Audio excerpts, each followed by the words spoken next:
The Hail Varsity Radio Saturday Morning Show, presented by the Nebraska Lottery. Strap yourselves in. Here are your hosts, Chris Schmidt. Y'all don't even know he was a virgin until he's 28, and now, roll tide. And Mark Kraynak. Time has come for someone to put his foot down. And that foot is me. Welcome to it, weekend editions here. It's Hail Varsity Radio, presented by the Nebraska Lottery. Chris Schmidt, Mark Kraynak, Elijah Herbel. Hope you're off and running here in 2022. First show for us of the year. And big news yesterday around 3 o'clock. Casey Thompson in. What's the quarterback picture look like for the Big Red? We'll spend the next couple hours chatting all things Nebraska. Numbers to get in this morning. 466-3776, 466-3776, 1-800-825-5865. Can email Chris at HailVarsity.com. And Kraynak, a lot of smoke all week, bud, with Casey Thompson. Can Nebraska get the yes and a midweek visit, even though it was during a dead period, FaceTime and technology used, and you had a couple of sides come together, and we'll see how things shake out moving forward for spring. Do you have a lot of chance to check out Thompson's film? We saw some of his highlights. We will have Cedric Golden from the Austin American-Statesman, who's covered Texas football for, well, forever. Had a chance to see Casey up close and personal, his time down in Austin. So we'll hear from Cedric here in about 25 minutes. Brandon Vogel to kick off hour 2. And Gary Sharp, the Iron Horse, back with us around 8:30. But on its face, this looks like a pretty good get for Nebraska, Kraynak. And you have a guy who can really throw the football and has pretty good pocket presence. You needed at least somebody to stabilize the position. We know that. With Adrian Martinez leaving, Logan Smothers only having, a couple of snaps under his belt, one game and then a few snaps under his belt. Couldn't necessarily go with that. And look, he has put up some numbers. He's pretty good inside the 20. He is committed to staying in the pocket, you see on film. Like, he'll climb into it. Even when pressure comes, I think when a lot of quarterbacks may just decide to take off or maybe accidentally run into a sack, he does a pretty good job of finding the open spot in the pocket and continuing to look downfield. So he's committed to that, which is good. But are we seriously going to sit here and just act like this isn't a kid whose dad played for Oklahoma, who decided to go to Texas, is now coming to Nebraska? I mean, all of the history, the ties, the two programs that Nebraska fans have wanted to beat. Oklahoma, obviously, for decades in the Big 8, and then the bugaboo that was Texas in the Big 12. It's interesting, man. This is all just going to be fine? Or is he a mole? No, he's fine. He left Texas. That gets him a hug from everyone wearing red. You don't think there's any part of this that could be Texas's last little dig at Nebraska to finish the program off? I pray no. Is to plant a quarterback to sandbag the season, and with NIL, they're paying him to do it. Well, Mark, I'm not trying to be a conspiracy theorist here. Mark, you wear that tinfoil hat proudly this morning, Mark. Mark, I think, though, that Texas hates Oklahoma more than they hate Nebraska nowadays. So I think they're planting the mole at Nebraska not to take down Nebraska, but to get Oklahoma a loss next season whenever Oklahoma comes to Lincoln, right? Well, that's a good, positive way of looking at it. Yeah, I mean, that could be. Maybe that's the plan, too. Have a 1-11 Nebraska team's only win. Just stop. Be Oklahoma. Certainly possible. Don't even go there. But Would you? I mean, come on. With everything going on these days with misinformation and spies, and I don't know, man. This guy might be a plant. I don't trust it. Kidding. No, it's an ideal situation for Nebraska. I'm not sure that you would find a much better option on the market that was transferring, right? I mean, Caleb Williams obviously is really good from Oklahoma, but he may come back too. You don't know. I mean, he's top 5 at least out of quarterbacks that were in the portal. So I think he's about what you could expect. And look, Nebraska still being an appealing destination for a guy who started at Texas. Pretty good, right? Real good. And how's Nebraska, air quote, appealing? And you look at what is back. I know there's a lot of question marks, but you look at some of the skill positions, specifically the Manning-Betts duo, the Vokalek option.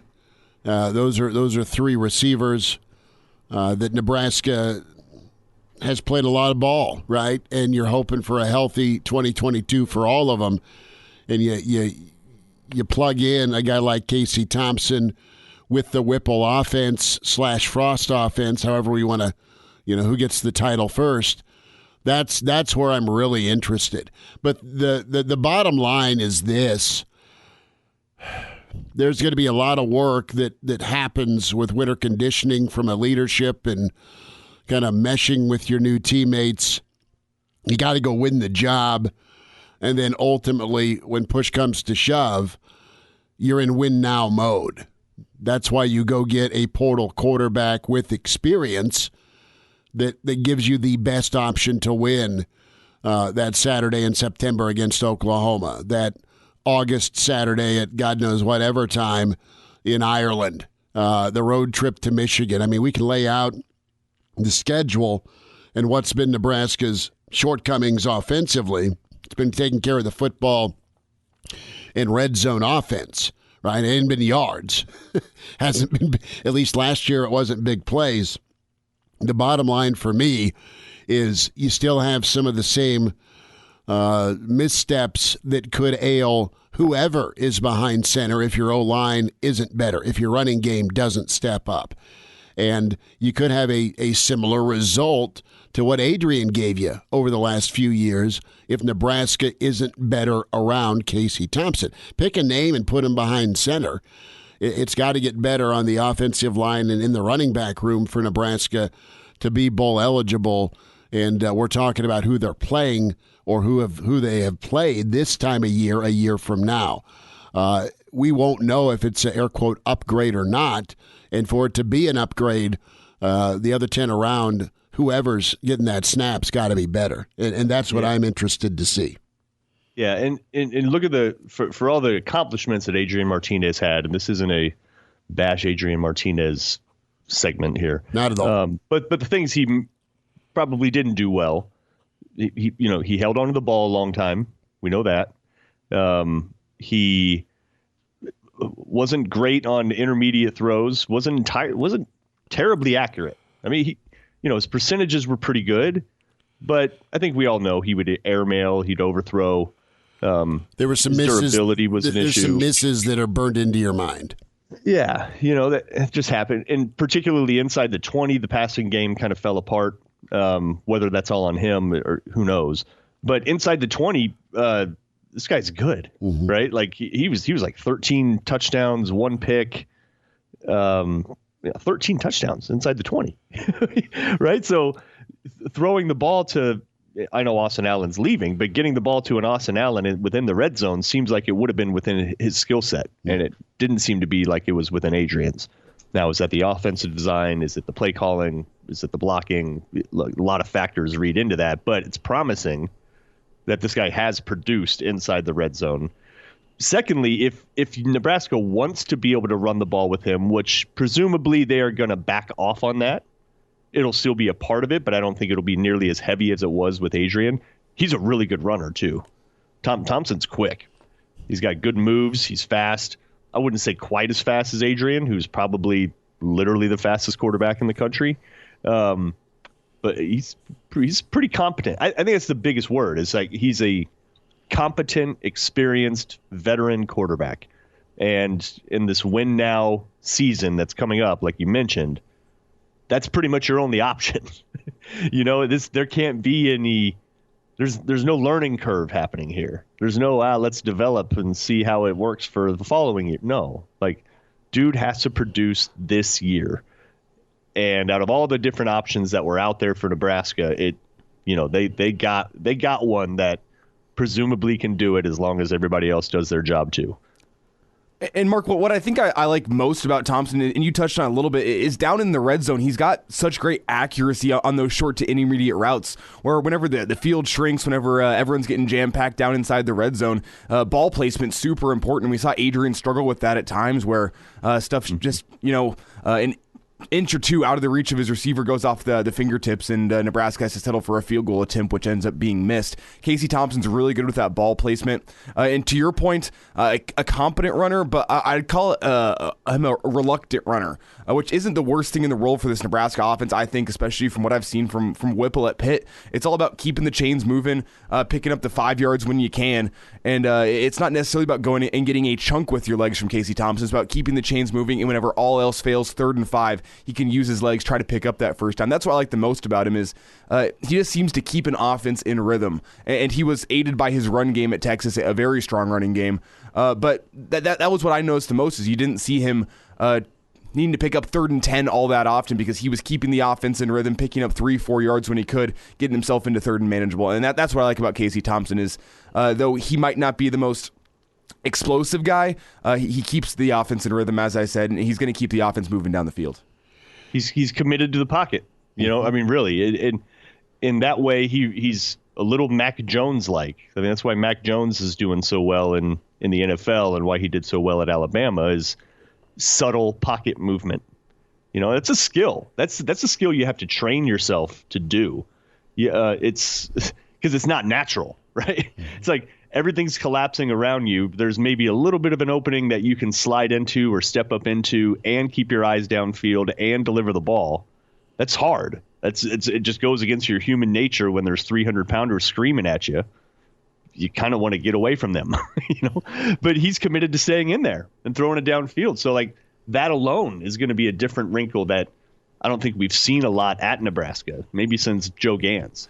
So it's good. There's a lot of positive there, and you could also think, depending on the relationships that he's built over his several years, it's possible that there could be some guys that want to follow him here too.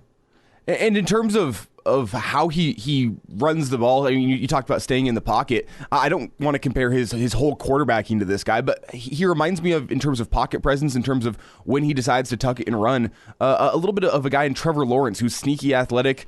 I don't want to give him the lofty expectations of comparing his whole game to Trevor Lawrence because Trevor Lawrence is incredible, but just in terms of being able to use his athleticism at the right times, pick up the first down. That's what I see is what Trevor Lawrence looked like at Clemson, where whenever the play did break down downfield, he was able to pick it up with his legs. He didn't necessarily want to beat a defense with his legs, but he could if it came to that. Right. Yeah, he's not going to panic. That's maybe one of the best ways to think about it is that he's not going to panic and think the play is breaking down, and he's not going to panic and not pull the trigger and hold on to the ball too long. I mean, he gets it out. He's got a quick release. It's solid. It's a good pickup for Nebraska, and I think he has enough of that run element that will please Frost, which he wants to have a running quarterback element, maybe more so than Whipple does. So that mesh, he seems like that good compromise between sort of the two systems that are meshing together this year. Scott Frost has wanted a throw-first quarterback, okay? And you have seen it work where you have an athlete that is mobile to be dangerous and wear out a defense on 3rd down for a scramble. Think of Mariota, right? Think of not Gabriel, but think of Milton, right? Guys that weren't afraid to scramble, but when push came to shove, they were going to make their money with the quick blinking, right? With this offense and getting the ball out. And you look at Pickett even, and he wasn't going to run for 100, but he could sting you with a scramble here or there. And he's just evasive enough in the pocket, right? That's what you want in this system, and that's a whole work in progress between Frost and Whipple right now with the want, the need, and then of course getting the execution of your signal caller. So it'll be pretty fun to watch this spring session, right, with the quarterback battle. Let's go to the guys in the room, right? And we know Logan Smothers, his best asset is his toughness, his grittiness, and he just tries to find a way to get it done. I know there's been questions about his passing ability. That's still a work in progress. I'm anxious to see Logan Smothers, his response to the portal addition, Hoiberg, his response to the portal addition, and I know the 14th is not far off. All signs still point to a Chubba Purdy also officially visiting for Nebraska. So Nebraska wants a future guy, wants a go get it done now guy, and meanwhile you still have guys on campus that were recruited by this head coach. So let's see how it all shakes out, and may the best man go in, and the backups continue to get developed and prepared. I mean, and yesterday we learned pretty matter-of-factly that Nebraska is still looking for a second quarterback to bring in the portal when Nebraska offered the Glantz kid out of Iowa Western, former Bellevue West product. Nebraska knew yesterday that they had Casey Thompson in the boat, and they still sent out an offer to another quarterback. I wonder if that's a backup plan if Chubba Purdy doesn't want to come in and sit for another year, if he wants to go somewhere to play immediately. I wonder if that's the backup. We'll try to get Nate Glantz in here. And do I think Nebraska could be fine with one transfer portal quarterback coming in? I do. I wouldn't be opposed to that, but it's pretty clear Nebraska is still looking for another guy in the portal as well. Where are you guys at with Smothers? Do you think it's, I don't want to say over, but I don't look at him as a guy that shies from competition. I don't worry about him in this short term having a reaction of, all right, it's time to get the U-Haul. I think he's a guy that will go after it, continue to grind, and see where things are at through spring, and even, who knows, if that means there's departures in the quarterback room. I mean, that's what happens. You add, you lose. I just hope Nebraska's able to keep both, and I know that's a crazy thought, but I want to see Mark Whipple with Smothers. I want to see Coach Whipple with Hoiberg. And unless Casey Thompson's a really nice get, and I think that'll be pretty big time. It's a great option for Nebraska. But you recruited both these guys that have been in the room for a reason, and it also kind of comes down to skill set as well. What matches best with what you want to do offensively, and we've seen enough coaching changes where there's been square peg round hole, right? Where and I think back to Joe in the first year of Callahan, exactly, where you have a dual threat quarterback trying to run a pro style. It's not that guys can't do it, but they're more apt to do what they've been recruited for versus what is the new system that comes in. This system's been in place. It's just kind of sputtered. Is Casey Thompson the guy that keeps the Nebraska offense from sputtering with better help on the offensive line in a run game? He had an incredible running back in Robinson at Texas that really helped things. Going through Thompson's numbers, and while he was 4-6 as the starter, a number of times, man, he put up enough points to win ball games. And stop me if you've heard this before, but a lot of one-score games. a lot of one-score games that Texas fell in. And there were also instances where Texas had the lead, and it was the defense that was unable to get some stops, with the Baylor game, with the Oklahoma game for sure. With the Kansas game. The KU game. I mean, the guy was 6 touchdowns. And I mean, Texas wouldn't be in that game if it wasn't for Thompson against Kansas. He led a comeback late, and it was Kansas really showing a lot of resilience. But, I mean, what was it? Texas was down 21 in the third quarter against Kansas, and Thompson led them all the way back before they eventually ended up falling. But they wouldn't be in that game if it wasn't for Casey Thompson. Yeah, I remember that drive pretty vividly where, okay, KU goes up, and then you're like, this is over, and now let's go to overtime because Thompson put an incredible drive together, made one hell of a throw to get it to the end zone. And you're just wondering, oh, no, is KU going to be able to hang on? But, no, this is pretty interesting. Great work by Nebraska. And, we've reached out to people that are close to the family. We've reached out to Charles Thompson as well, and hopefully we'll have him for you here next week.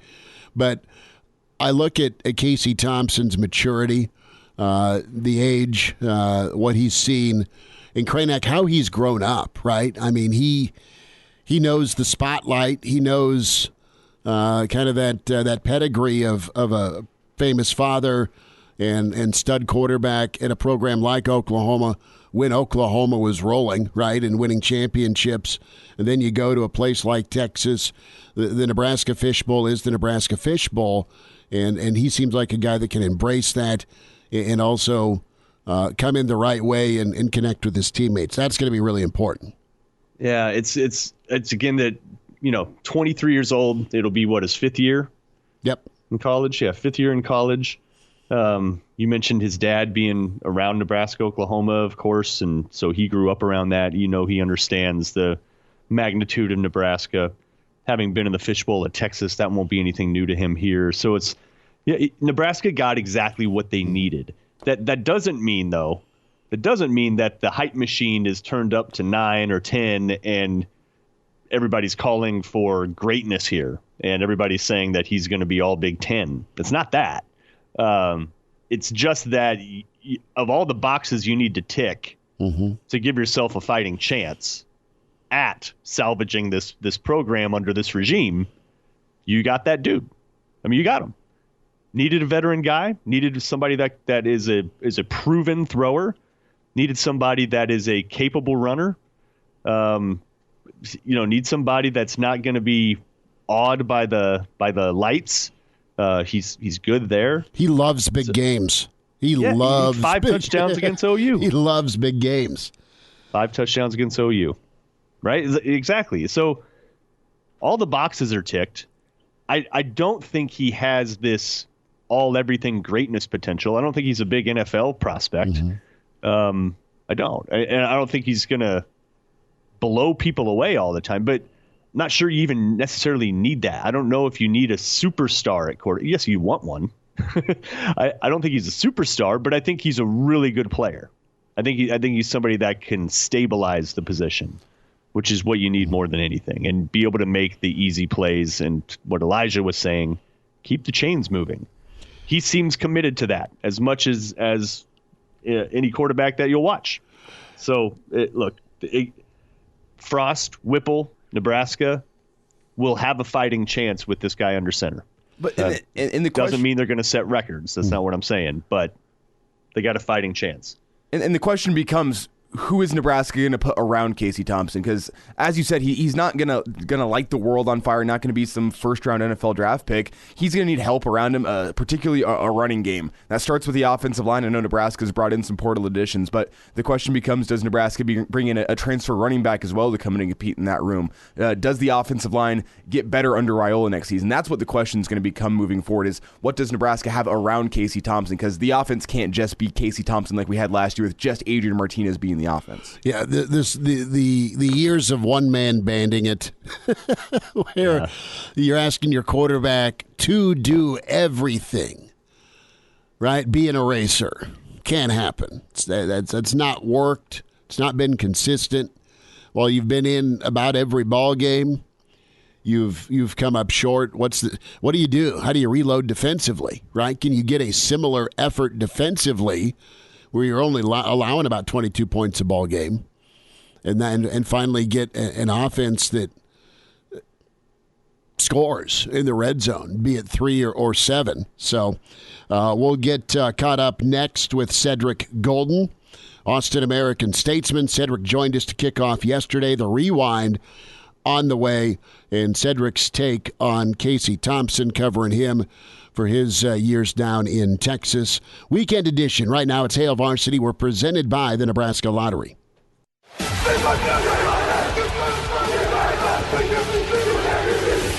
back with Hail Varsity Radio, presented by the Nebraska Lottery, with Chris Schmidt and Mark Kraynak.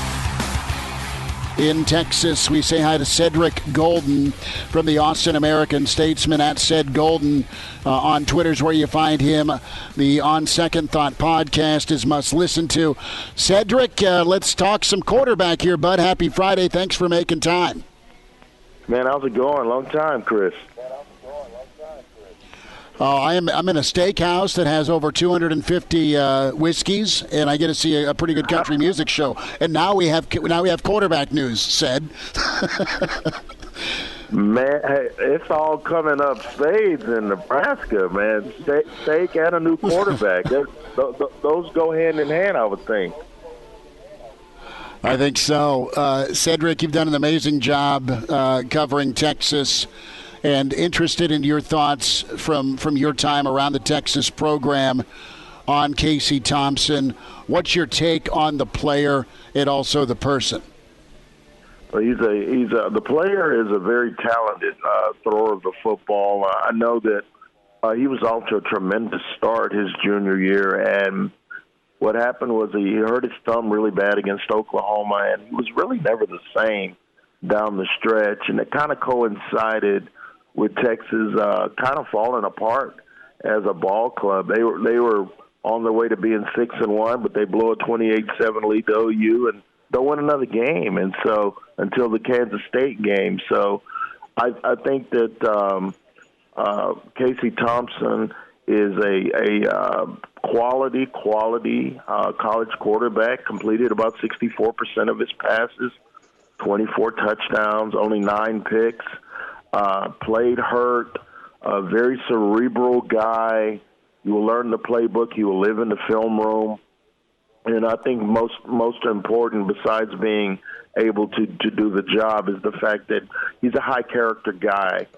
It's very important to have a high-character guy at the most important position in all of team sports. So he will be a crowd favorite because he knows how to play the game.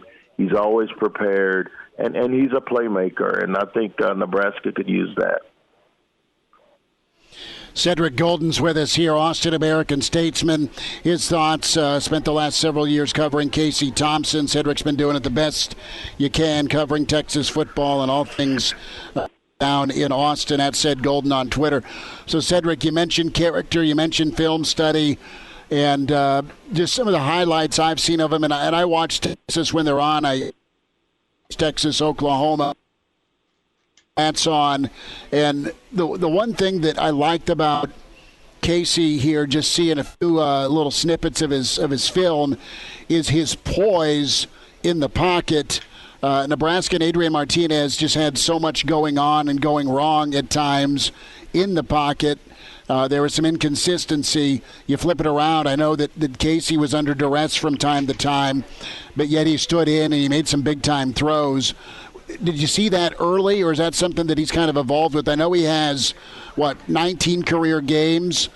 Where has he been in the pecking order, and why in your opinion, did it take till early last year for him to get the job? Well, I think we were all pretty surprised when Coach Steve Sarkisian named Hudson Card as the starter. We thought that Casey would be the starter at first. I saw a couple of spring practices, and he looked really good in that game. And then we remembered when he debuted, in place of Sam Ehlinger in the bowl game. He came in like a house on fire with 4 second-half touchdown passes in that win over Colorado. And so we knew he had the arm talent. We knew that he was a cerebral cat, and we knew that he could run when necessary to move those chains. So, it was surprising that he was not named the starter. And then they have a really bad game at Arkansas, and that's Hudson Card's start. And he handed Sarkisian and said, "We're going to give Casey a chance because he's earned it, because it was such a close fight for the starting job." And he never let that starting job go after that. Played through an injury to his throwing hand on his thumb, and still put up some pretty quality numbers. People talk about them losing to Kansas. It wasn't Casey Thompson's fault. He threw 6 touchdowns in that game. So I think that I just think that he's probably going to be a really good fit there. He has an all-skill game. He doesn't have a huge arm, and I know that might be a concern throwing it around in that thick air in November up in Lincoln. But he's very accurate, and he has a very good deep ball. That's one of his strengths, and he does what he has to do. He's a chain mover, and in these days, you've seen some of the better teams in college football. Not all of them have great quarterbacks. I don't think anyone would call Stetson Bennett a Heisman Trophy candidate, but he's the kind of quarterback that makes things happen. And Casey and Stetson have a lot in common. But I think Casey Thompson may have a better arm talent than Stetson Bennett. Cedric Golden's with us here on Hail Varsity Radio. A few minutes here. Cedric Golden's with us here, Hail Varsity Radio. That's Ced Golden on Twitter. I'd like to jump in here in a second. Real quick, are you – answer me this, Ced. Do you think there's a lot of football that Adrian Martinez played? He's down at Kansas State now, so you'll get to see him in the Big 12. Compare Casey to Adrian. Is it an upgrade? Is it an even swap? And, of course, there's some new to this, right? You've got a new coordinator in Mark Whipple with Scott Frost, and Scott Frost needs to win now. I really like what I saw out of Adrian. That's a very even comparison. I like Adrian because when I look at both of those guys, Adrian ran more. He ran more than Casey. Casey runs more when necessary. I think Adrian's more of an offensive runner. I know he was over 600 yards, scored 7 or 8 touchdowns on the ground. I just and you know, when you're fourth in the very, very good defensive Big Ten in passer rating, you're not chopped liver. So I'm looking forward to seeing him in the Big 12. I know that he's a playmaker. It was K-State, right? K-State had a really good year, and you know, Skylar Thompson's been there forever, and he's taken his leave. Adrian Martinez is a really nice pickup for them. Isn't it weird, guys, that we're talking about these college guys almost like they're free agents from the pros? It's still taking me a while to get used to this transfer portal, guys switching zip codes rapidly. But you know what? It's a brave new world, and if the kids are benefiting from it, I'm all for it. Cedric, whenever we're comparing Adrian and Casey Thompson here, one of the big differences that I can see is that Texas, I mean, you can correct me if I'm wrong here, but with that great running back they have in Robinson, they have a pretty effective run game down there, which helped him out. And Adrian didn't always have a consistent run game during his time at Nebraska. Is that assessment fair that Thompson at times was helped by having a strong running game at Texas? Absolutely. Bijan Robinson ran for 1,200 yards in 10 games. And so when you have that and you have an offensive line that was not a world beater, so so there are a lot of nights where Casey was running for his life, and it was very evident that he was able to overcome some of the deficiencies up front and still make plays. He also had a freshman All-America receiver in Xavier Worthy, who's going to be an NFL player in 2 or 3 seasons because he's that good. So Texas was blessed with talent at the skill positions. Didn't really have great power or talent up front on the offensive line. But Casey Thompson was still able to persevere and put up some really good numbers. And not a very big guy. He took some hits and always came back. Not one of those guys like that you could keep on hitting and expect it not to make a dent because he's not huge, but very tough-minded, very single-minded of purpose, a student of the game. He grew up with college football at the dinner table. He and his dad are his 2 worst critics.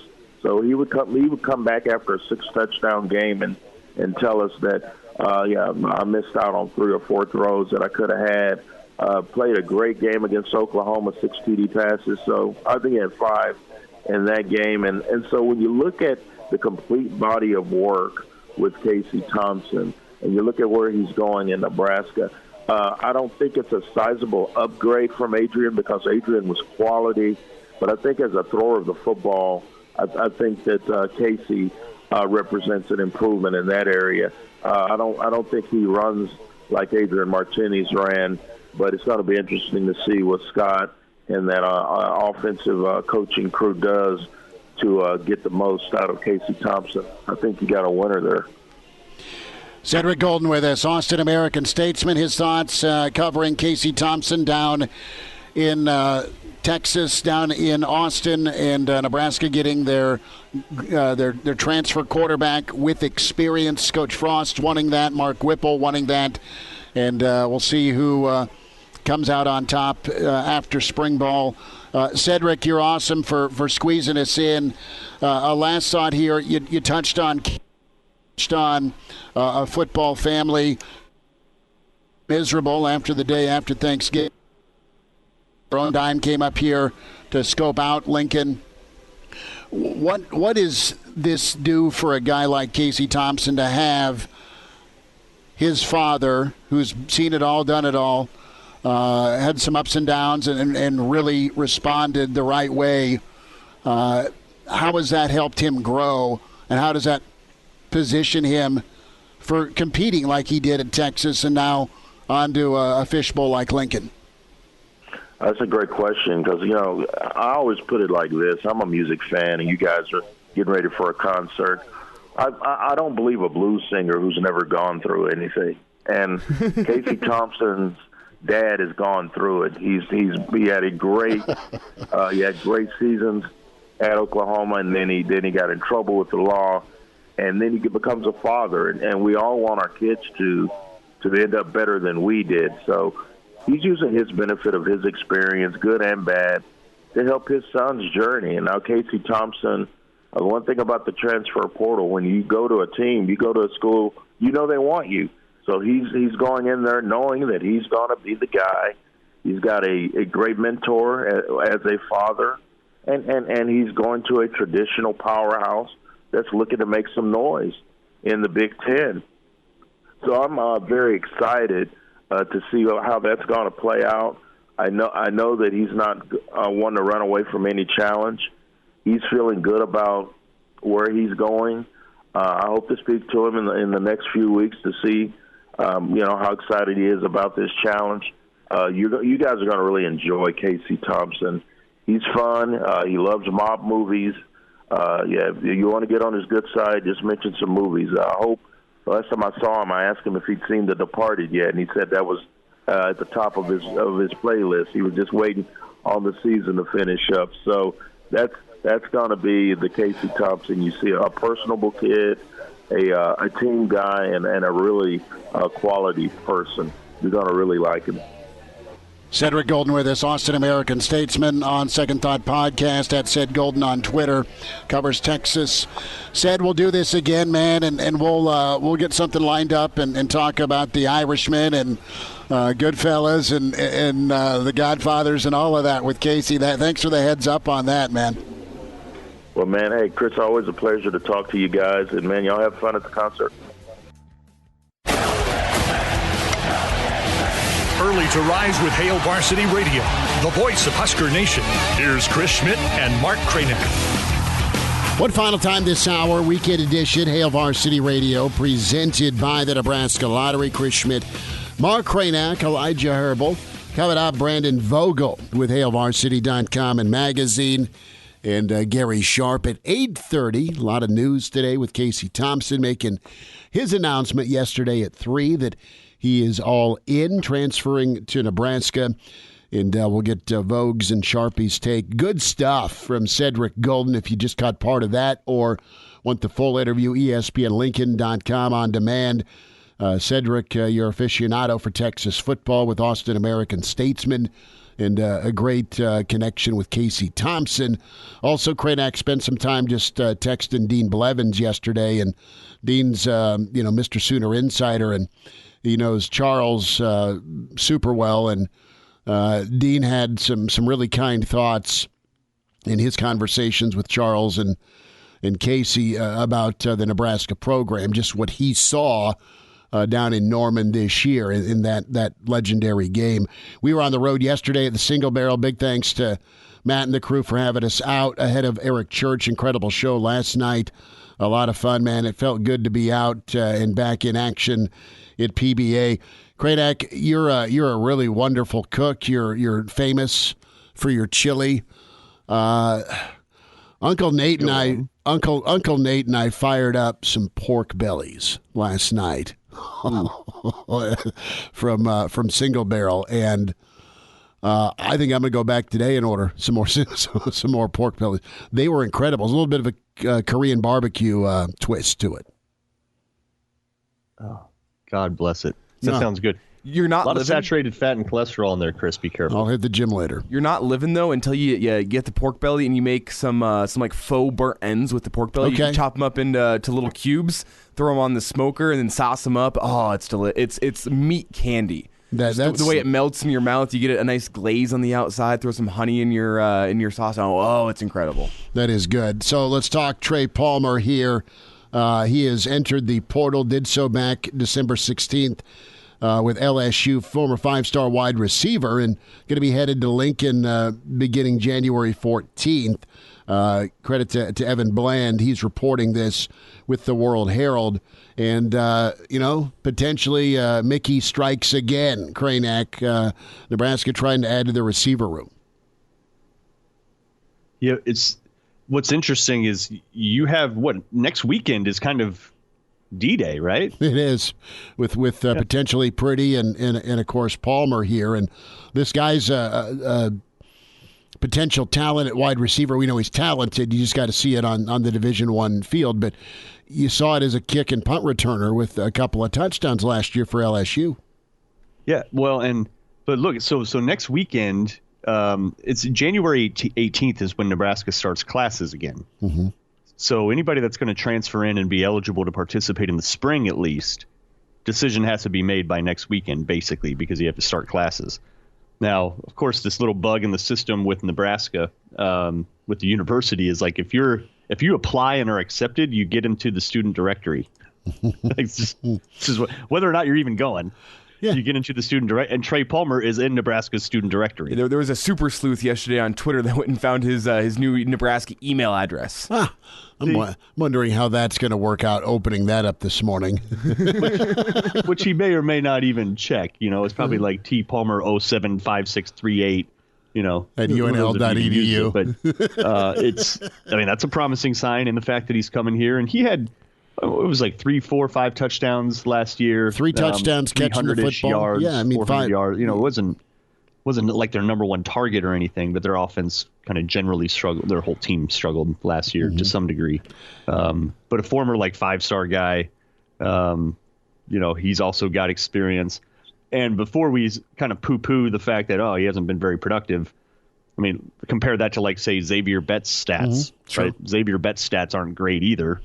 But I think we all know, having seen him, that there is a world of talent inside that kid. You just got to figure out how to get it out, and you got to have the right offense and the right quarterback and the right situation, maybe the right teaching, blah, blah, blah. But the talent's there. And, this would be a similar situation. And the fact that you now if you're a receiver and you enter the portal, you want to know who's throwing you the damn ball. You do?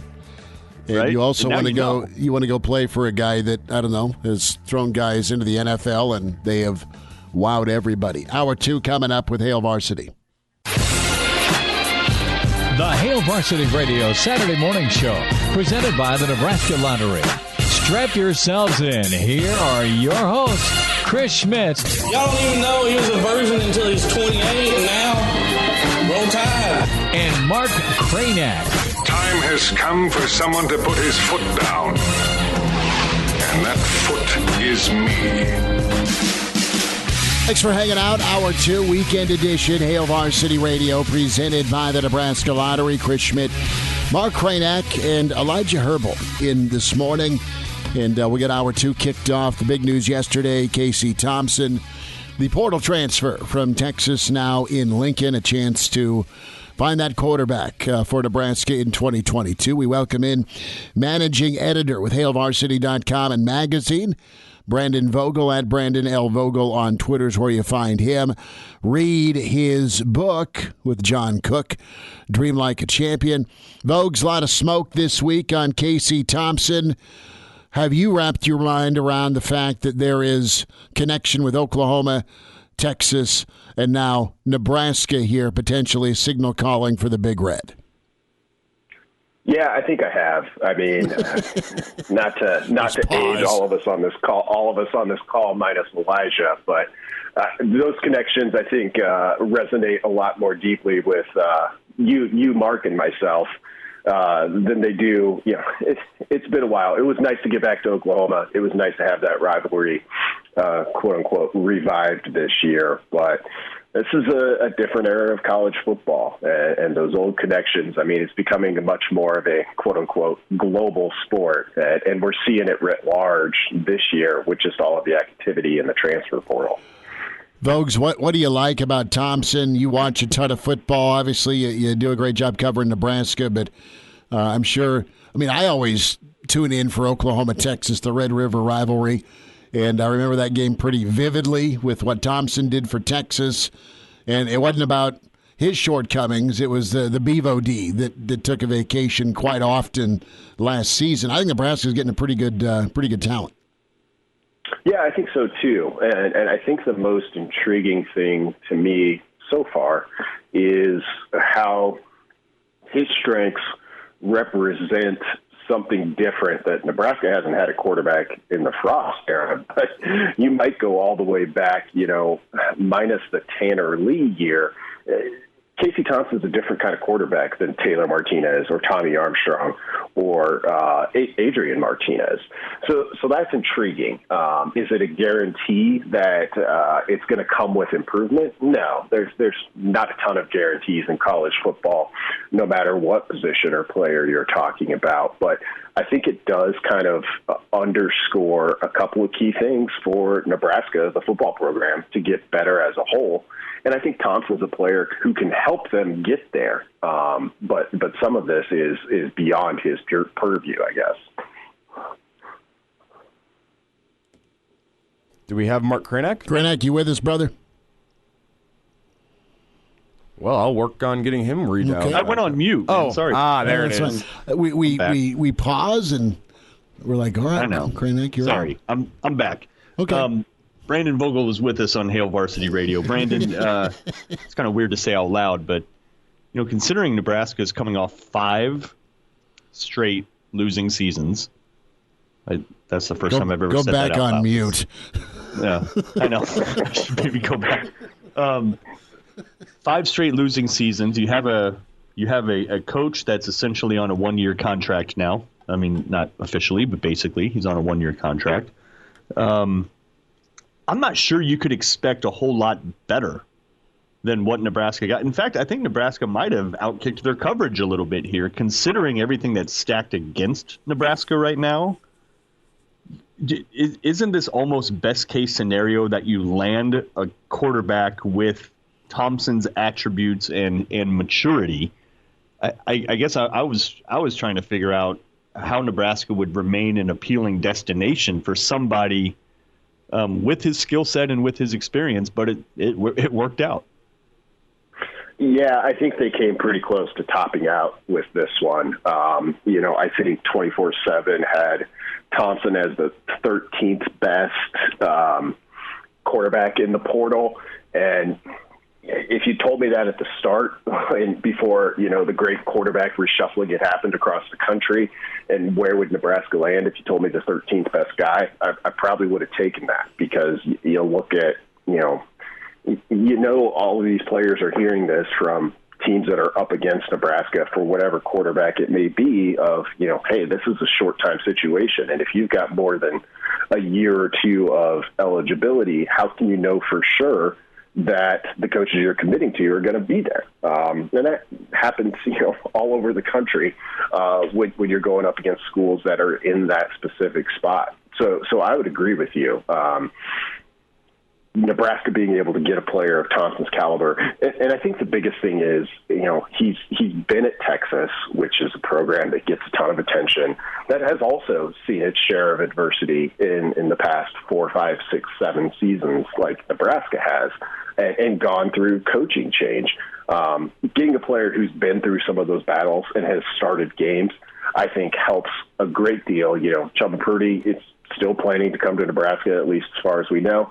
And he's an intriguing option, an intriguing talent, high upside guy, I think. He just hasn't played a ton of football. And that would have been a tougher sell for me if that were a player like him were the only player Nebraska was able to get going into spring football. Nebraska needed to get 2 quarterbacks in the portal. They're working on part 2 of this plan the weekend of the 14th. But the story is Casey Thompson. Guys, the way you've laid it out is best case scenario. Now all you got to do is have it work. And that's easier said than done. What do you think is like step 1 here for Thompson this week and beyond? I mean, what's his task now that he is going to play for Nebraska? What are some things you think he can kind of do to get connected and start forming some bonds? Yeah, well, I think step 1 is that you've got to become a guy who can bond with your teammates and become a guy that players are willing to follow. And that's never a given. In watching some interviews with Casey and in talking to a couple of people who covered him at Texas, I think there's a good chance he'll be able to do that. He seems like a pretty natural leader and a pretty, I don't know if this is I don't have enough information to make this, but my first impression is he doesn't strike me as kind of, a big personality that could be abrasive to some people. So I think that's really the key. Can he come in? Because talent and ability-wise and his fit with what, Nebraska has done and probably will hope to do in the future, that's going to change a little bit.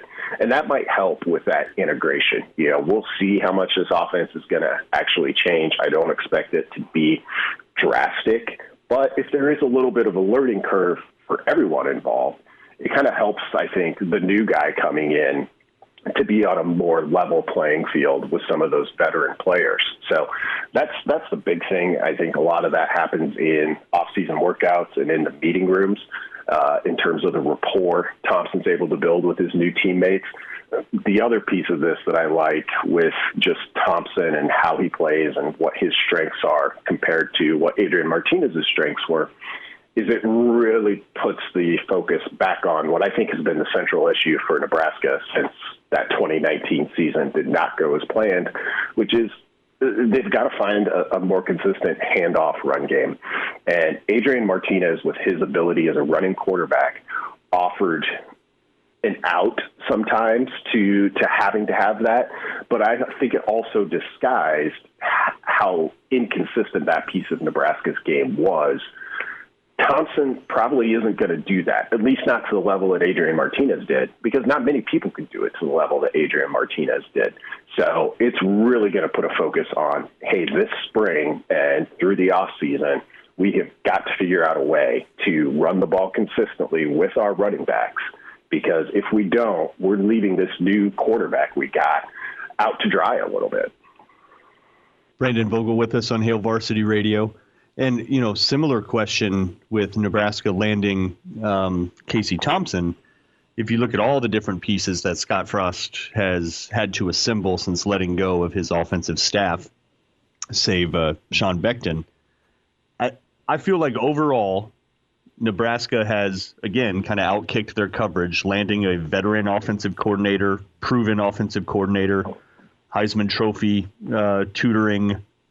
candidate tutoring offensive coordinator, Mickey Joseph with his recruiting ties and the amount of production that he's generated as a receivers coach. Jury's still out, I think, a bit on Raiola, of course, but it just overall seems like Nebraska has done better than you could have expected considering their circumstances. Is that your read overall on this offseason overhaul? Yeah, I think so.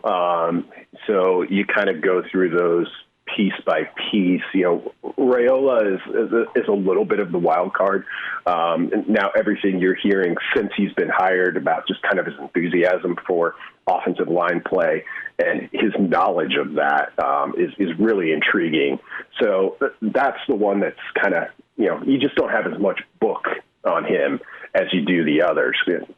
Getting Mickey Joseph, that's one where things kind of lined up, with obviously his history as a player at Nebraska, but also the fact that LSU was going through a transition. If that's not happening, that's a hire that may be harder to pull off. Well, it certainly would be harder to pull off. And then Mark Whipple, kind of comes out of left field a little bit. You think back to a month ago when we were everyone's trying to figure out, okay, who are candidates for this position.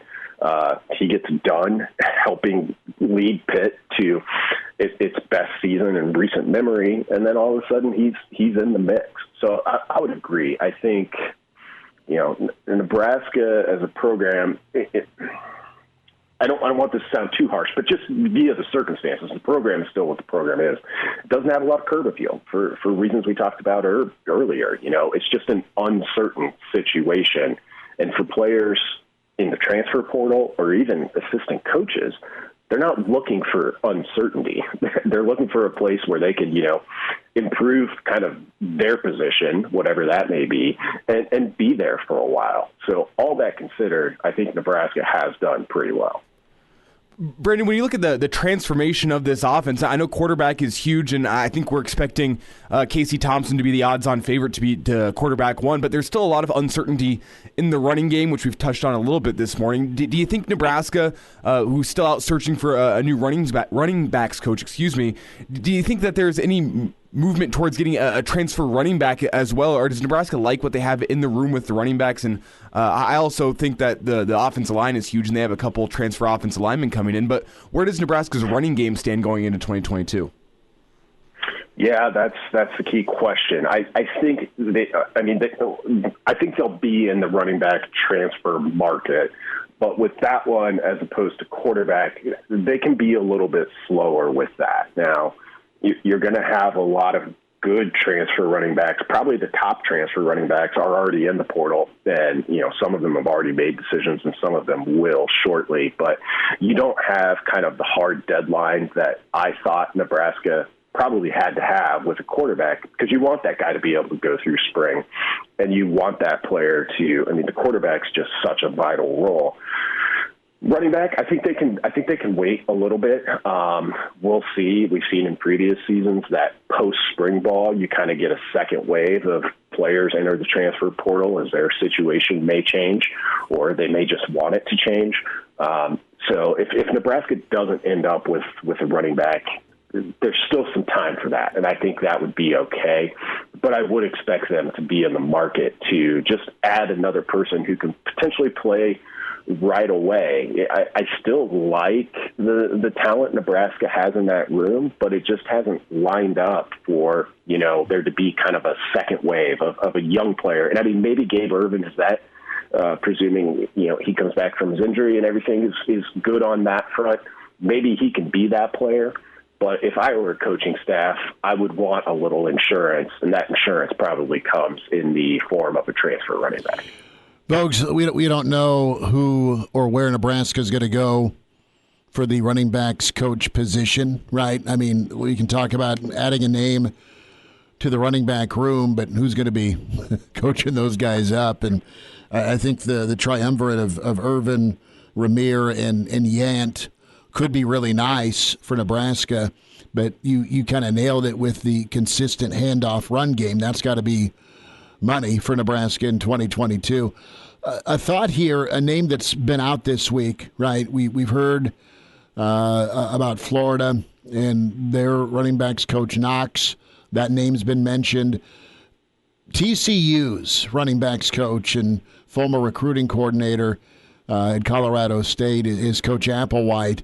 A.J. Allen is a four-star prospect that TCU's been in on, and now we'll see if Nebraska's making overtures that direction. Do you know much about Applewhite? What's been your impression of TCU and their ground attack? Could this be a fit for Nebraska? Yeah, I think it could be. It's one of those where the kind of attachment to a current prospect has some appeal, but I think when you get beyond that, his history as a recruiting coordinator, the fact that he's in Texas, or even if Nebraska did go, with Knox in the Florida route, having those connections to big time programs in recruiting hotbeds, I think would be kind of the long lasting impact of that. So I wouldn't be surprised if Nebraska went either way. And I think either of those could be really good hires.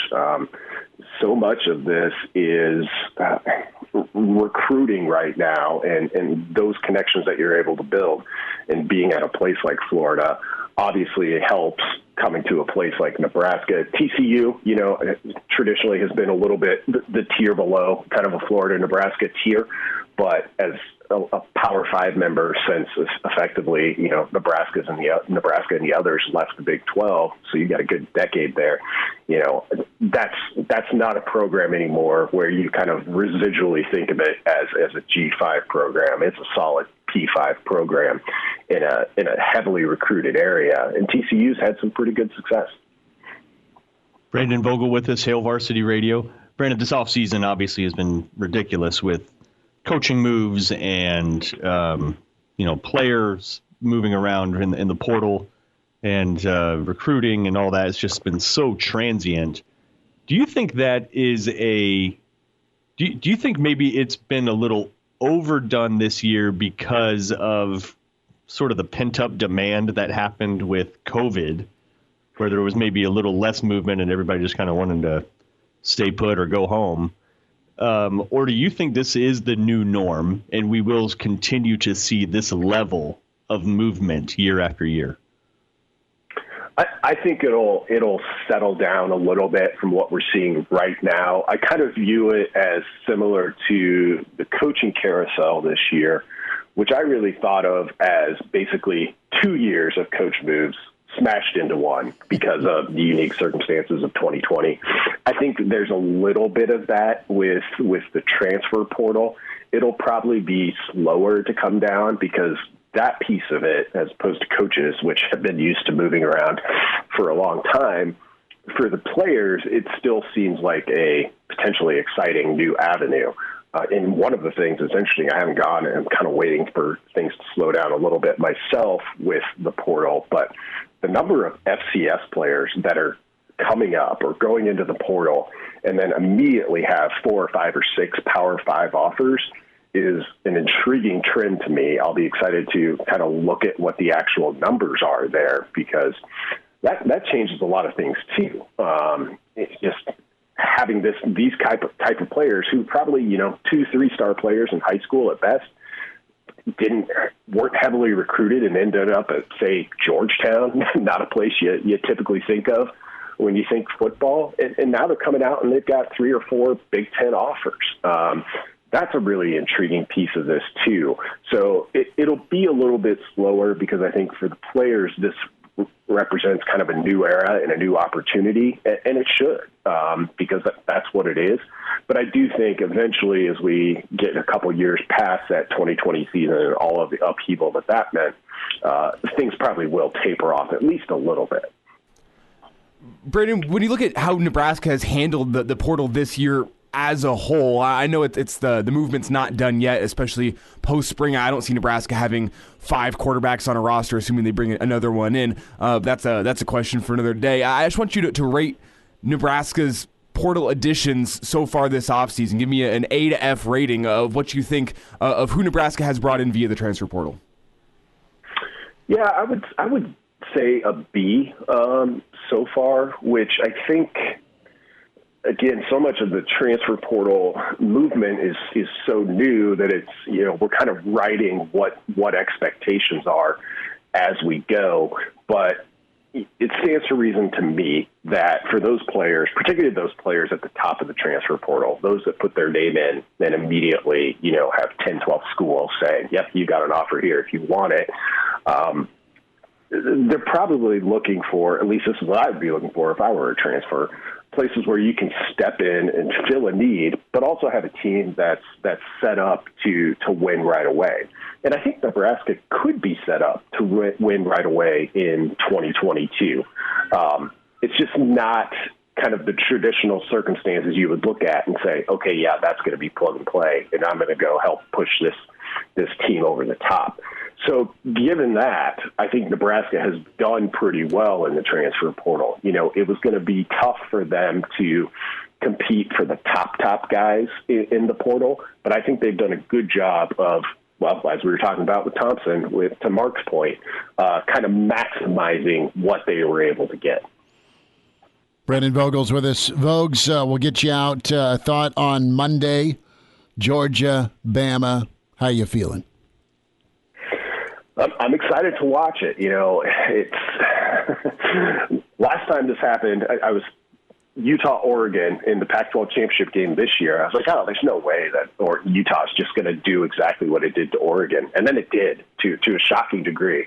I would be surprised if that unfolds. This has been kind of a 4 or 5 year build for Georgia, and I expect them to come out pretty hungry to get that second opportunity and to claim it. So Georgia's a slight favorite. I think they're probably a deserving slight favorite, but it's just tough to bet against Alabama. So I think it'll be a really good game. I don't think we'll get a replay of the SEC championship game. And that if I had to pick now, I'd probably take Georgia to win straight up. That's just what St. Nick wants you to do. Rat poison. There you go. Vogues, have a good weekend, bud. Thanks for jumping on with us. All right, thanks, guys. There he is. Give Brandon Vogel a follow on Twitter. Read him with HailVarsity.com and magazine at Brandon L. Vogel. Quick time out. We will bring in the first show of the new year with the Iron Horse. Gary Sharp on the way. It's Hail Varsity Weekend. We're presented by the Nebraska Lottery. Glad to have you back. Yes, sir. You heard me right. Here are the guys, Schmidt and Kraynak. Well, Hector, here's the game plan. You're going to bring us 2 absolute martinis. You know how I like them, straight up. And then precisely 7.5 minutes after that, you're going to bring us 2 more. Then 2 more after that every 5 minutes until one of us passes out. Excellent strategy, sir. No passing out this morning. Hail Varsity Radio Weekend Edition presented by the Nebraska Lottery. Chris Schmidt, Mark Kraynak, Elijah Herbel in. And we say hi to another year of the Iron Horse. Bless his soul. Gary Sharp with us. Sharpie, what's shaking, man? How are you? Happy New Year to all 3 of you and all of your listeners. It's just everybody's trying to stay safe, trying to stay warm, and trying to figure out if Casey Thompson will be the ironic Texas quarterback is the guy that actually brings Nebraska back. Right? going to Bevo for it. And I'm just pretty excited to see where things go with the Whipple dynamic in the quarterback room. And, of course, Thompson, we've got a lot of film here. His personality and poise, just some of the folks we've talked with that have covered him, they love the kid. Now, expectations. Let's go there. Nebraska got part 1 done here, and they got their portal quarterback with experience. What are you expecting from Casey Thompson, Sharpie, as he kind of gets settled in here this week? Well, I expect him to be the starting quarterback. There's going to be a lot of comparisons between him and Adrian, and I think Adrian with his legs is better than Casey Thompson. I think we're going to see the difference with Thompson is decision-making, stuff in the red zone. I think you'll see those come to light, but it's also kind of the unknown because him in a Mark Whipple offense, how will he react? And another thing to keep in mind, Casey Thompson now will be on his 3rd offensive coordinator in the last 3 years. So what will be unlocked that we haven't seen before? But I think it's a good pickup for Nebraska because I think it's a situation where Nebraska needs 2 quarterbacks, and essentially they're done at that position because I expect Chuba Purdy to commit next week when he's on his official visit. Is Mark Whipple got his guy, and Scott Frost probably got his guy. And there will be 5 scholarship quarterbacks in that room, and there will be competition in the spring, and there will be an opportunity for a new offensive coordinator, a new quarterback coach who is the same, to kind of develop those guys and see where they go. But I think another important thing with Casey Thompson is he's an older guy. He's been through this before. He's been in the fishbowl, being the quarterback at Texas. So this isn't going to be new to him. But, it's not – is he a guy that all of a sudden makes Nebraska the favorite in the West? No. But it's a position of need, and I think they've gotten some things figured out at that position. And he kind of inspires a little bit of hope, and he definitely sells some tickets for the spring game. Anytime there's a quarterback battle during the spring, you know that there's going to be a lot of attention on spring football and a lot of people in the stands for the spring game. So he did that. It was a good shot in the arm yesterday for Nebraska. Gary Sharp with us on Hail Varsity Radio. Gary, you're right. He's the clear favorite to be the starting quarterback. I think you got Travis Vogelek as a clear favorite to start at tight end.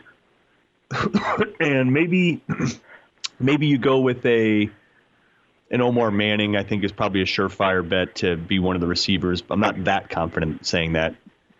Outside of that, are there any clear favorites at any specific position across the entire offense right now as we sit here in January? Well, I would throw Betts into there as well at wide receiver. Other than that, no, it's kind of wide open. There's a lot of moving parts, especially at running back, because you could add to that room when you add your position coach. You've also working with wide receivers. I mean, they have the opportunity to be pretty deep at wide receiver, and some young guys that will have an opportunity to move up to the front of the line. But and that offensive line, where now kind of the focus is, that offensive line is really 5 spots that are open with a lot of question marks on who's going to fill in for Juergens. How long will it take Teddy Prohaska to come back from his knee injury? What do you have in Lutovsky? What do you have in Williams? What do you have in Anthony? Who's going to snap the football? Is it going to be Piper? Is it going to be Newelly? Yeah, there's a lot of questions on the side of the football. There's still the same questions that Nebraska had personnel-wise at the end of the year, but they're starting to fill in some blanks. That's why the development, spring football may mean more than it's meant in a long time around here for the development and also to establish a pecking order, because I think we look at quarterback, I don't know that you want some uncertainty at positions going into the fall. We like competition, but I think in this case, some stability and some known would be better for this program. Sharpie, I want to go to that quarterback room, and great point about Whipple and Frost, each getting their guy. You have that quarterback room with the new offensive coordinator in Whipple, and I'm intrigued with another year for Smothers, another year for Hoiberg. Torres has come in, and what's your read and feel on Smothers? I love his tenacity. I love how he competes. I thought he managed things very well against Iowa. And, he'll give it hell is what he's going to do. Every quarterback will try and win that job, portal edition or not. Is Smothers a guy that they could put into use slash-wise? Say he doesn't win the job, right? Say it is Casey Thompson. Do you anticipate the other quarterbacks looking, or do you think they could look at a guy like Smothers and say, hey, let's get you the football some way, somehow, because you're really a pretty talented runner? Well, there's a lot of focus on Smothers coming into the spring, because let's say Purdy does commit, and he has 4 to play 4. Thompson has 2 to play 2. Smothers is sat behind Martinez thinking this was going to be his opportunity. He's not going to shy away from competition, so it's a big spring for him. I don't think so. Mark Whipple strikes me as a guy that picks his quarterback, doesn't try and get gimmicky, and sticks with that guy. But, what's to say that Logan Smothers doesn't make a run at it? We don't know what he's going to look like under a different quarterback coach, because Logan Smothers wasn't playing for a reason. And all of a sudden, is that going to change overnight? I don't know. That's on him. That's on him to figure out.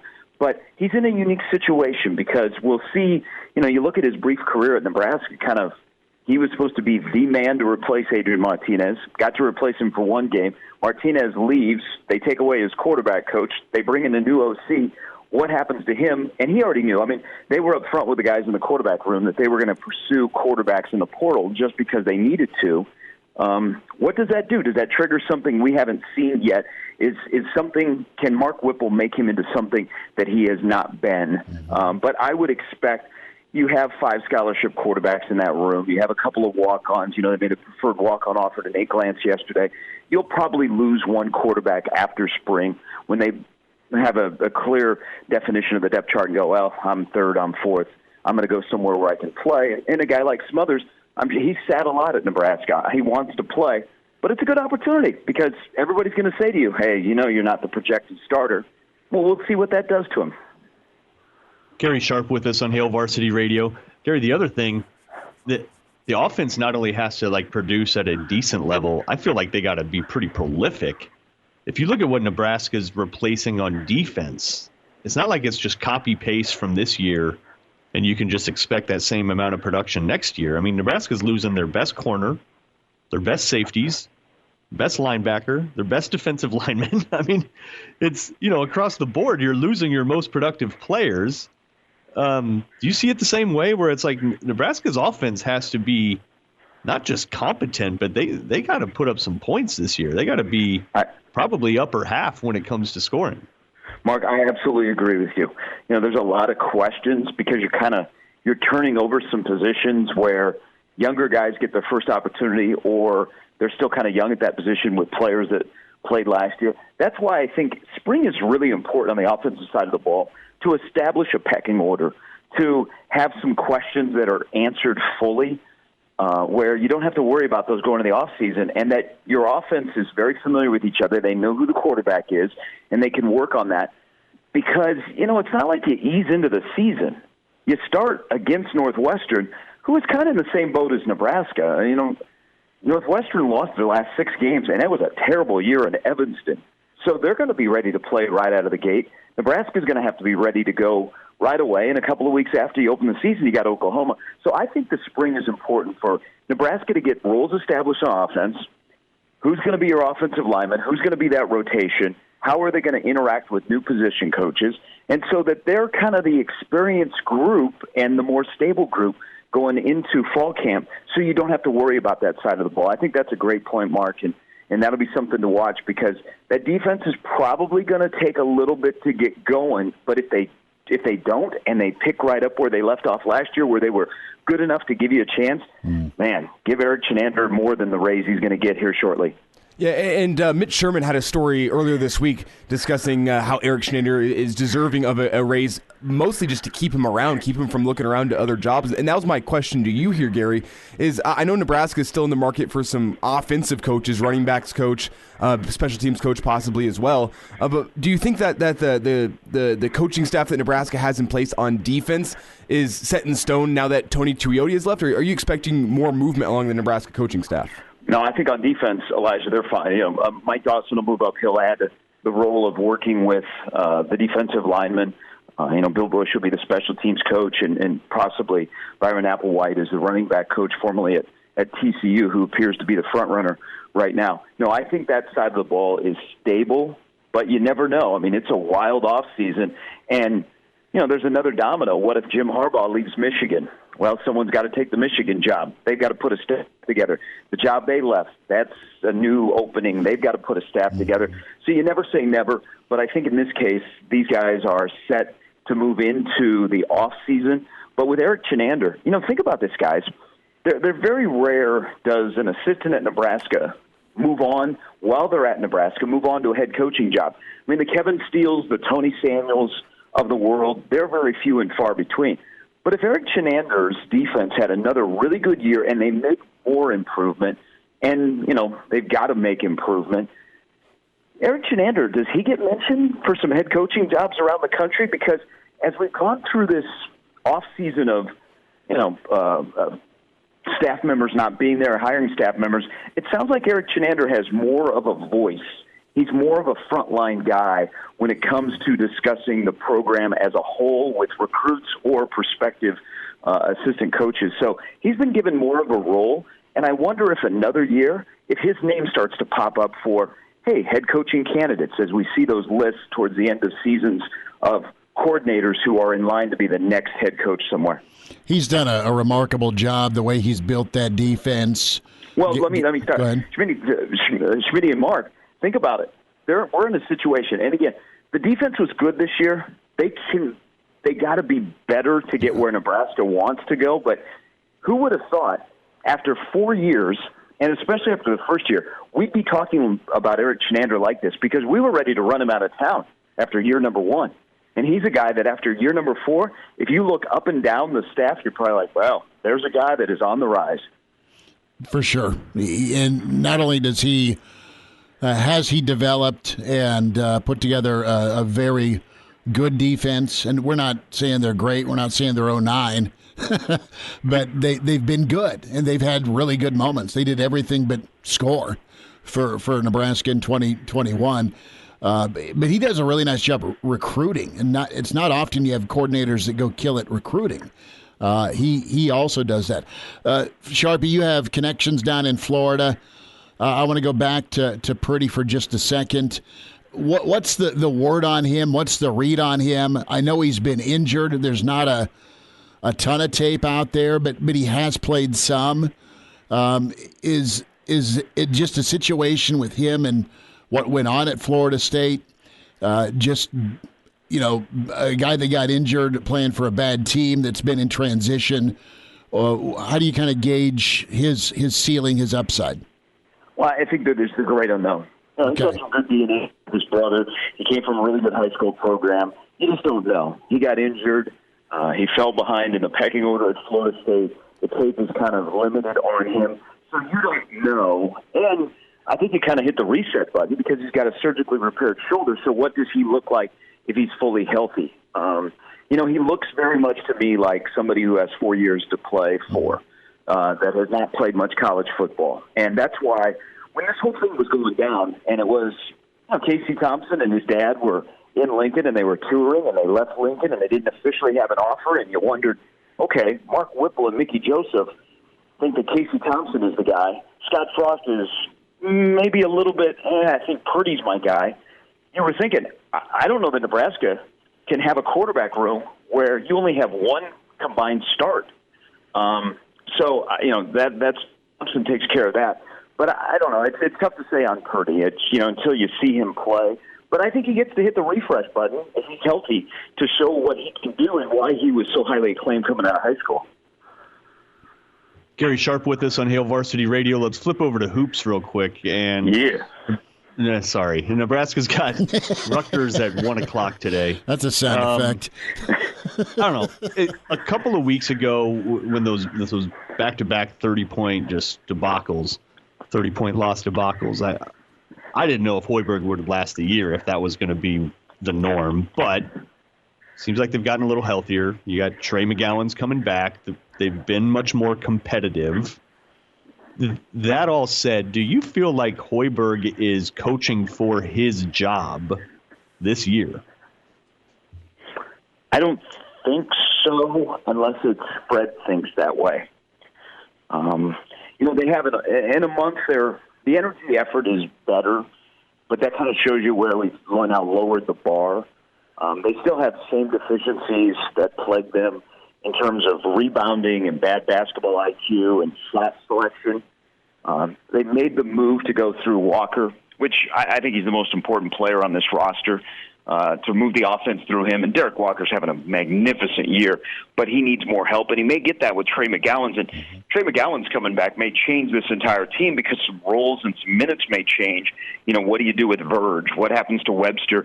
And how it affects his brother, who, his brother is still working on that jump shot and still working on when to shoot the basketball.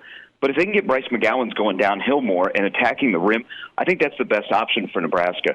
But Nebraska's still these situations where they'll go through ruts and they'll make bad decisions and they'll get hurt on transition defense when you have some leak outs and things like that after a stretch of poor shooting. I think they're the same team in terms of what plagues them a month after that Michigan-Auburn back-to-back. Their energy and effort is better, but I don't think he's coaching for his job. But, Fred may in his head go, man, is this working? Are we headed in the right direction? We'll find out. The schedule is pretty tough here over the next 2 or 3 weeks.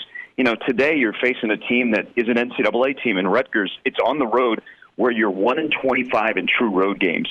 I don't think this is a must-win game, but I think Nebraska needs to continue that effort where they don't take a step back, and at one point they got to start to rack up victories. I just don't think it's today, and it may be a stretch where they still are on the zero side of the Big Ten conference schedule if you look at what's ahead in the next couple of weeks. Yeah, but Gary, have you seen enough progress over the past 2 games? Nebraska's been in it against some good temes. Do you think there's been enough progress to think that they could be competitive to finish out the Big Ten slate, maybe get a couple wins as opposed to what we've seen the past couple years where Nebraska's maybe eking out 1 Big Ten win? Well, to answer your question, Elijah, yes. But is that what we're really after is, hey, just be competitive? At some point they have to break through. And I have a problem. There's the basketball IQ is is an issue, and turning the basketball over. But more importantly, shot selection, when it happens. Verge coming down. There's some things that I like that Verge does, but then there's other times where I think he says, nobody else is working, so I got to do everything. And you're jacking up transition threes when there's no need to do that. I don't know if you can get rid of that, but Nebraska needs a victory, pure and simple. They need something, because if you look at the game on Sunday night against Ohio State, PBA was rocking. PBA was ready to go nuts in that game against Ohio State, and they played hard. But then they have these breakdowns where you go, oh boy, you're up 5 with 30 seconds to go. Ohio State comes down and bang, hits the three. You have a chance to put the game away. You can't with the missed free throws. What happens at the other end? Ohio State sends it to overtime, and the game was essentially over once you got to overtime. So, it's right now it's in the DNA of not being able to close out games. They need one of those where they close out strong, and there's no, you get down late in the game and you go, I don't know if they're going to win or not. I just don't know if it's today, but boy, they need something soon to get a victory to keep people engaged in the fan base. Gary Sharp with us, Hail Varsity Radio Weekend Edition. Sharpie, we'll let you go, bud, and thanks for spending time with us this morning. Look forward to another pretty crazy week with football, and we'll see where things go hoops-wise, man. You have a good week. Yet, how many games you have with UNO? We have a busy week. We have one today, Monday, Thursday, and then next Saturday. Hey, one quick thing about Charles Thompson. So I think I was right on this. So Charles Thompson was on campus the other day. Mm-hmm. First time he'd been back in Lincoln since the '87 game, the game of the century 2. I remember that. And his son is going to play for his dad's 2 biggest college rivals. Welcome to the world of portaling. Oh, you just said it right. I remember it vividly because you had Holloway, right? On the sideline wearing the Switzer's beaver jacket. Yeah. So yeah, it's a strange world. Sharpie, take care, bud. Thanks for the time, man. Hey, thanks, guys. There he is. Thanks, Gary. Gary Sharp. Quick shout out to our friends with Lincoln Southwest Swimming. They are tailgating. They are ready to rock and roll for another swim meet. So a tip of the cap to the Southwest swim parents. Well, Kraynak, gear up, and we'll do it again next Saturday. How's that? Sounds good. Derek Walker, by the way, leads the country in field goal percentage. He has been great. He needs help. We'll talk to you on Monday with Hail Varsity at 4, presented by the Nebraska Lottery.